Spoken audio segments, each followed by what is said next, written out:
Okay, so let's dive into how to connect with people through social media. So, one thing that I saw last week is going in, right? Sending friend requests daily, looking for people who you have something in common with. Because here's the thing, when we're attracting people, like as we're building our team, we want to attract people that we want to do business with. We want to attract people who really are similar. Like I'm looking for other moms who are either homeschooling but desire to have a business that they feel fulfilled in and want to help other people, but also love homesteading and chickens and Jesus and all the things. Like I'm looking for other mamas that I can connect with, yes, girl, and do life with.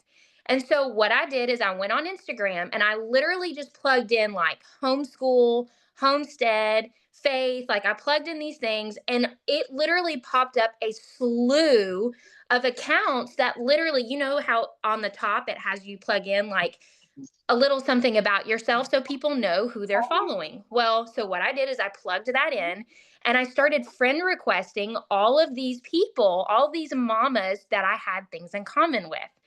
So then what I started doing is every day last week, I started sending messages. And first and foremost, I comment about something in their content. So I'm like, hey, oh my gosh, I love your content. I can totally relate. I'm a mom, I'm a homesteader, I do homeschool, like all the things. And then I pick out something that I really love, whether it's something that they talked about, whether it's something that they're showing, whatever it may be, but I really work to encourage them. And then I say, I would really love to hear more about your story. I love connecting with other moms through social media, and I would love to hear more about your story. And I leave it at that. And I will tell you, the conversations that I am in right now are so good. I I'm looking to connect with people. I'm looking for people. If you feel like you're tapped out on your pool of influence, this is where you have to get creative. This is where you have to start looking for people to connect with. But here's the thing, we tend to kind of want to jump out of the gate and just start telling them, hey, this is what I'm doing. I think you'd be great at it, blah, blah, blah, blah, blah. And then what happens? Nothing, right? 99% of the time we don't hear back from them. We just get I don't get any responses back, right? And it's because we're not taking the time to say, "Hey, tell me about you. I want to hear your story. I want to connect with you." And the reason why we don't always want to do that is because it takes longer, right? We really want to jump in. We're trying to hit a goal, we're trying to get a sale. And so we're just like trying to send all these messages, but we're not really connecting with people. And so we're missing out on people who would actually be incredible, who may actually be willing to join you if we stop and we take the time to really start asking about them. To say, "Hey, I want to hear more about you. I want to hear about your story. Tell me about you." And can I tell you that I am having more people respond to me and want to know more? Yes, yes, not speed dating. Courting, building relationship. Does it take more time? Yes. But can I tell you that when we're willing to if you had several of these messages going every single day, imagine the fruit that could come if let's say you're in 10 messages a day that are actually really great connecting conversations. How much fruit do you think that could bear?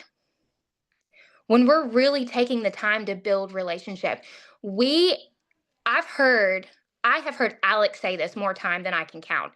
If you think that we are just in this business to sell products, you're completely missing who we are. You're completely missing the point of who Plexus is. The reason why Alec and Jean are so successful is because they take the time, they genuinely care about each person. They build connection, they build relationship, they invest in their people. And yes, it does take a little longer, but the fruit of taking the time to build those connections, that's that's called legacy. So, I have been sending these messages every single day going in, adding in more friends of people who I'm connected or have something in common with. Now, do I get people who don't respond? Yes, I've had a couple. But do you know that I've had more people respond? And then guess what? They turn around and they say, I want to hear your story. Tell me about what you're doing and why are you doing it? They're actually intrigued about why I'm in network marketing. Why are you doing this? And they're like, hey, I do see we do have a lot in common. And do you know that they're engaging in my posts now? They're liking my stories, they're following my content. This is opening the door for me to be able to send in messages and say, hey, I, I've loved getting to know you. I've loved getting to chat with you. And I just wanted to say, I think you'd be amazing at what I do. But I've built this relationship with them first, this connection. So I want to challenge y'all. I know that there's a lot of y'all who are sending out mass messages right now, which is awesome. But I want to challenge you that when you're sending these messages, make sure that you're sending out messages that are building connection. Whether it's a voice message, it can be it. I like to send voice messages just because they get to hear my voice. And I've had several people respond and say, "It was so good to hear your voice. Thank you so much for your kind words." I'm going back, Nicole, and reading. You said how you are finding these people. Oh, okay. So what I'm doing is I'm going on Instagram specifically. Instagram is my comfort zone. I know some people are really comfortable on TikTok, some on Facebook. Instagram is my comfort zone. So what I'm Right. doing is I'm going in the search bar and I'm literally plugging in like homeschool moms or homestead moms or something like that. And what it's doing is it literally brings up all these different profiles of moms that have things in common with me. And then I'm going through and I'm reading that top, that top little part of our Instagram profile that where people put a little bit about themselves. And if they have several things that I feel like I can relate to, I'm following that. Because then I have more that I can connect with, right? Hey, I'm a homestead mama.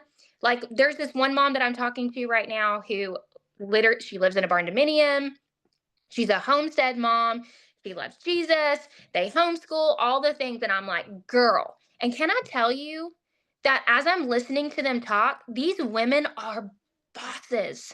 Like, legit, like I was listening to this one mom tell me all the things that she's done. And I'm like, looked at my husband. I said, she literally sounds like me. She's just been in different fields, right? But she has a passion to help people. She's literally like, she went to law school and then decided not to do that. And then she ended up going and getting another degree and then decided not to do that. And then she works for a nonprofit now, but she still homeschools and she's still working and doing all these things. And I'm listening to her talk and I'm thinking, I can relate to that. And she was saying like I love to help people and the only reason I have this account is because if I can help one person, then it's worth it to me, even on the days when I want to shut it down. So, so my challenge for y'all is when you're sending your messages, say things like, first, hey, I love something, like build them up. Tell them, hey, I love when you talked about this, or your content is amazing. Whatever it is that you feel like that stands out to you, right? Encourage them. And then from there, then say, "Hey, I love connecting with other moms. I would really love to hear more of your story." Give them the space to talk. Alita says it all the time. Give them more. If we're talking more than they are, we're talking too much. We should be giving people the room to talk. I listened to a lady the other day who's a very successful multimillionaire entrepreneur. She said the number one mistake that people make is they talk too much. They don't give people the space to share their heart and their mind and what they're walking through or what they're battling with, right? We just want to jump in, we want it done. We're missing the connection piece, y'all. If we're willing to just slow down just a hair and connect with people, not only are you going to bring in quality people who are going to trust you more with their products, do you know that my people who are like faithful product takers are the people that I have connection and relationship with? The people who trust me, that trust level has to be there, right? And so what I'm having to do right now is people that I have lost over the course of signing people up, I'm having to go back and rebuild that relationship with them.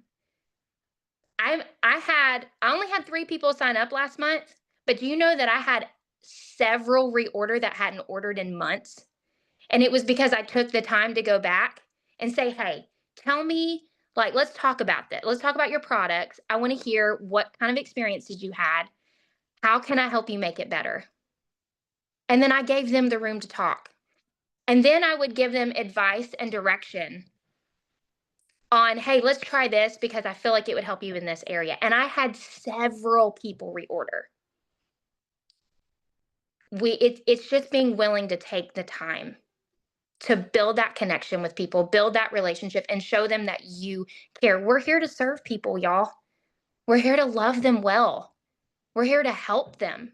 I had a friend last month. I no lie. I have tried to get her to order for the last year. I've had her in 2 events over the last month. I had messaged her every month for a year and nothing. Nothing, nothing, nothing, nothing. Never responded back. And then I saw her post that her son was diagnosed with type 2 diabetes. So all I did was I sent her a message. I sent her a screenshot of one of the testimonials for our wellness page. And I said, "Hey, sis, I'm so sorry that you are walking through this right now. I know as a mom, that's really scary." I said, "I saw this and I thought of you. I would love to help you if you're interested in trying out a more natural alternative to help him." Do you know that she got back to me instantly? After a year, she got back to me instantly. It's that see, felt, found, right? I met her where she was. I empathize as a mom. Man, I cannot, I know that's scary. And then I offered her a solution. I knew that she likes to do things more naturally. So I was like, "Hey, I'm not saying that this is going to cure it, but I am saying that it might help," because her son was crashing in the middle of the night. He was having severe episodes in the middle of the night. So then I said, "Okay, let me take the time to really ask around our community and make sure we get him on the best things possible that are going to help serve him in the best way." Take the time, give them the best experience. If people see that you genuinely care, they are more likely to work with you. Okay, so I don't know if any of you are golf fans. Does anybody like golf by chance? Anybody watch the Masters? I know some people will watch the Masters and not even be golf fans. Okay, so nobody may have watched it yesterday. If you didn't, you missed out on a historical moment. Amanda's like, "Me, yes, girl, yes, girl." Okay, so most of you on here, I think, know my husband, but many of you may not know that my husband actually has a degree in golf business. So he actually spent the first several years of our marriage in the golf industry. Okay. So golf is a big deal in my house.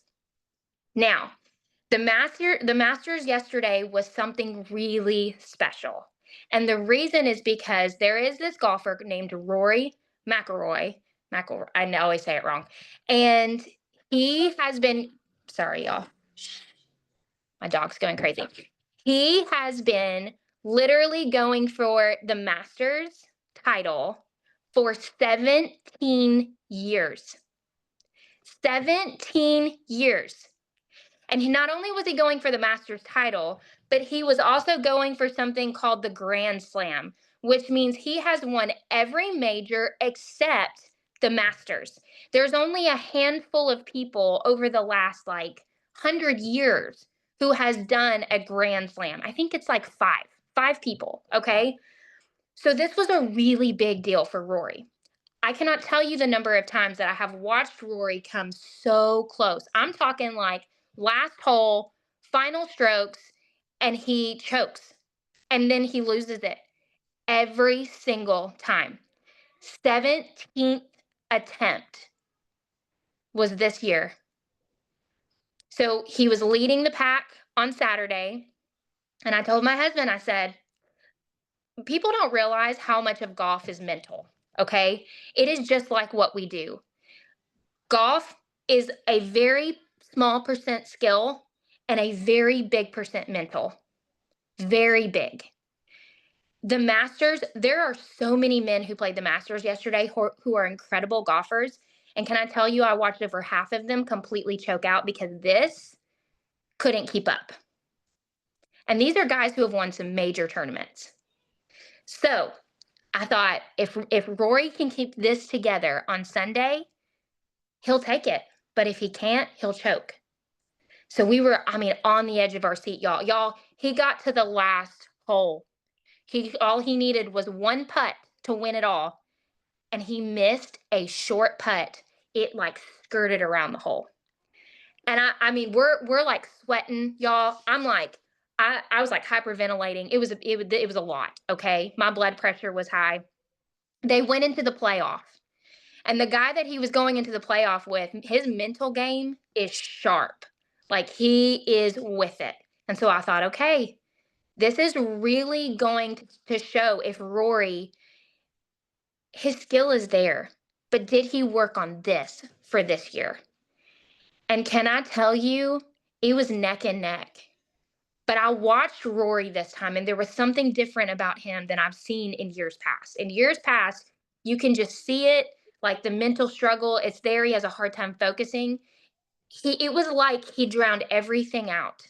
It was like he didn't even think about all the things that he knew was weighing on him. It was like he was able to tune it all out and just focus on the moment.